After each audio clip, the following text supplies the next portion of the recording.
Hindi raw susuportahan ni Manila 6th District Representative Benny Abante ang pagtakbo ni Vice President Sara Duterte sa pagkapangulo sa 2028 elections.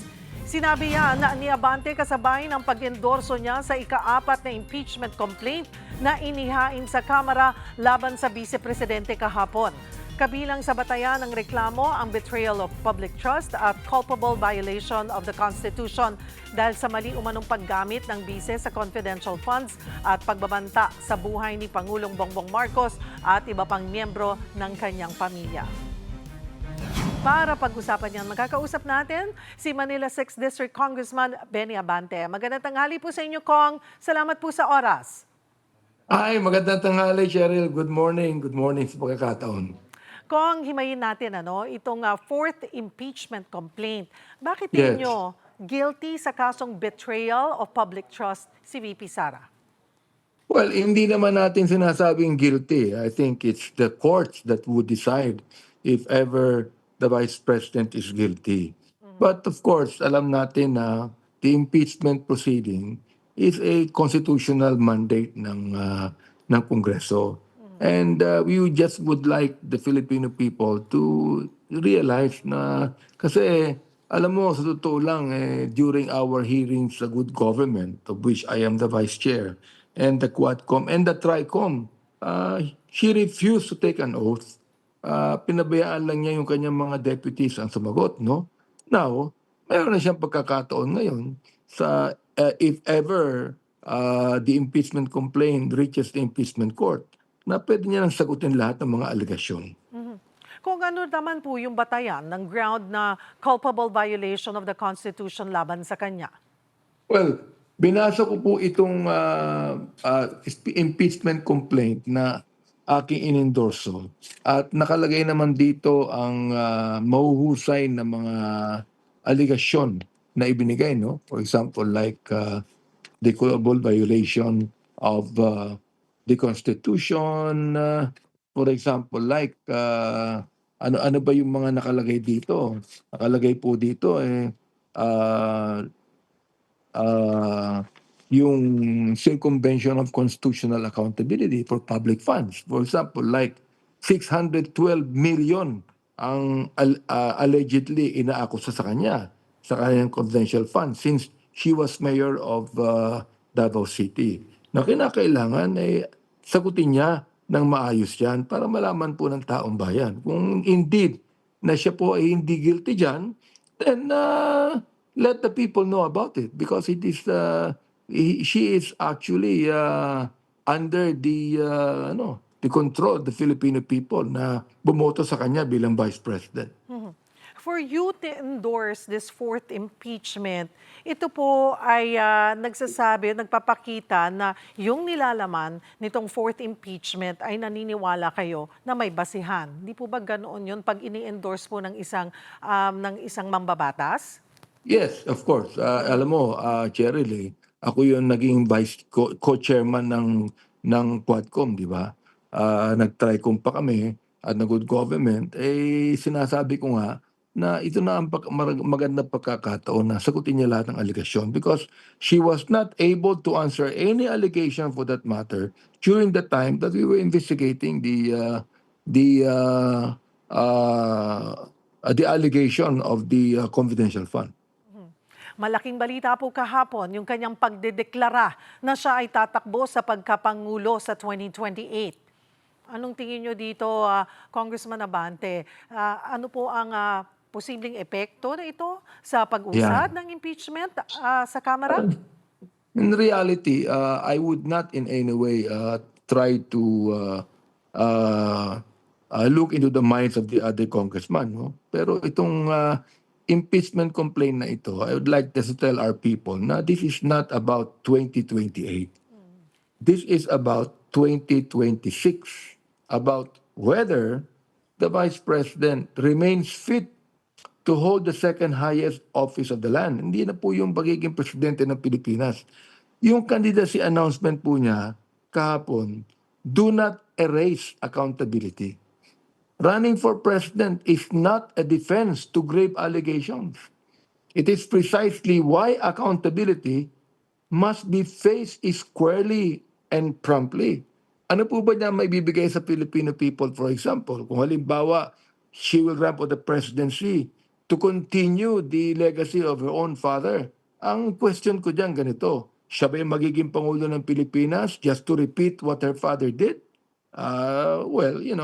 It remains to be seen. Pangalawa, ano po ba ma-offer niya sa taong bayan tungkol dito? Kaya ito pong running for president is not a defense to grave allegations. Kinakailangan po itong accountability must be faced squarely and promptly. At naniniwala po ako, the House treats complaints equally in process. Oo. And this is no longer a political ploy, although alam natin na ang impeachment proceeding would be more of a political move. Yet, naniniwala po ako that every good thinking and well-thinking congressman and senator must look into the facts and evidences of the complaint. Ang sinasabi po ng ilan nating mga kababayan ay hindi kaya matakot na yung ibang congressmen na kalabanin siya at wag na lang bumoto in favor sa impeachment dahil baka balikan sila ng presumptive frontrunner ngayon sa 2028 election. Hindi ko aanin pa yung ibang pag-aakala na may ibang congressman, no? Palagay ko naman it would not be good na malaman ng taong bayan na magiging benggador ang ating vice president. For example, ako, tinatakot na rin ako na baka ako balikan kung siya maging Pangulo ng Pilipinas. Well, hindi na po ako natatakot dun eh. I mean, every public official, kahit ako, should be accountable to the people that elected them. Yun po ang nais kong sabihin sa lahat.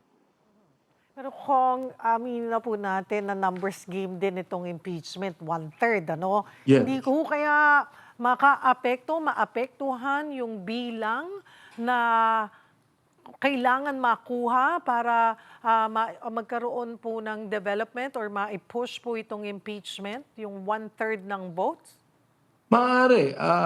Member din po ako ng Committee on Justice at siyempre bilang endorser, ako na magpapaliwanag ng sufficiency in form and sufficiency in substance. No?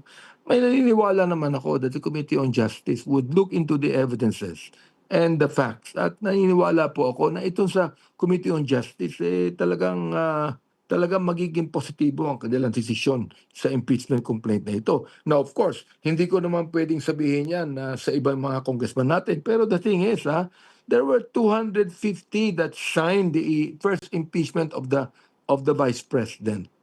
And therefore, naniniwala ako, maaaring hindi pumirma ang iba. Pero I think that the one-third upang iyang makapasa sa Kongreso, palagay ko naman magiging maayos to. So kung idadaan po sa Justice Committee, ay nakikita and being a member of that committee, ay tingin nyo may sapat na form at substance ito para umusad nga sa komite at hindi mababasura gaya ng nangyari po sa impeachment complaint laban kay PBBM? Meron. In fact, I actually endorse because the allegations go to the heart of public trust. For example, misuse of public funds, obstruction of constitutional oversight, and conduct that threatens constitutional order. Please take note that the Vice President is not a private person. She is a very high public official. And for her to threaten the President and the First Lady and the Speaker of the House, palagay ko hindi tama sa isang public official yan, no? Impeachment exists for exactly this situation. When an official's actions raise serious questions of integrity, legality, and fitness to serve. Palagay ko naman tatanggapin po yan ng Committee on Justice. Ang punahon ng mga expert ay gamble para kay VP Sara yung maagang pag-aanunsyo but at the same time yung timing. Ang sinasabi po nila ay kayo po ba ganun din yung inyong observation na sinakto ni VP Sara yung pagdeklara niya na tatakbo siya para kahit papaano daw ay humina ang impeachment sa kanya? In a way, totoo yun. Sabi ng iba, gamble yan, no? Because, look, palagay ko hindi hina yung impeachment because of her declaration to run for president. Sa akin, na maaga yung kanyang pagkakadeklara, of which na okay na yun sa akin, no? Ibig sabihin, she is actually opening her office, like opening the Pandora's box on it, no? Ibig sabihin, lalo siya may expose dito at maraming katanungan ang dapat niyang sagutin, sapagkat siya na ang unang na-declare ng presidential run. Mhm. Pagbobotohan po ito at kailangan nga po ng one-third. Yes. Kung pagbabasehan po natin yung bilang nung nakaraan ay around 250 po, ano? So, Yes. kahit na, pero ang kailangan lang actually ay one-third, which is like around 102 105 siguro. or around 105. So, tingin niyo po ay hindi bababa o manganganib yung makukuha niyong bilang para umusa dito? Sa akin, palagay ko hindi. Ano ha? Sapagkat naniniwala din po ako that the House has the power to pursue that constitutional duty. Oo. Refusing scrutiny, na tinanggihan po niya, boycotting hearings, or discouraging compliance with lawful processes. Hindi po yan independence Hindi po siya independent bilang vice president sapagkat nakalagay sa konstitusyon. Meron diyang mga tinatawag nating oversight, meron diyang tinatawag na balance of power. Kaya alam niyo kung hindi niya binlock ang oversight dito, palagay ko hindi na kinakailangan ng impeachment sapagkat sasagutin niya lahat ng mga allegations. Mhm. Ano na po ba ang development? Ano na po ang mga susunod after the fourth impeachment po na isinumite? Impeachment Well, complaint. naniniwala ako, perhaps unang-una, maaaring i-consolidate ng House yan, for impeachment complaint. Dadaan po yan sa Committee on Justice. Unang-una, section muna yan. Pagkatapos pupunta yan sa office ng ating Speaker of the House. Then it will go to the Committee on Rules and afterwards pupunta yan sa Committee on Justice. Pag-uusapan po yan at pupunta yan sa plenary later on. So, naniniwala ako na kinakailangan po natin lang sundin ang procedure na inilaan ng Supreme Court sa atin. Naniniwala ako if we do that, palagay ko magiging maganda ang situation na ito. Marami pong salamat sa inyong oras, Manila Congressman Benny Abante. Magandang tanghali po.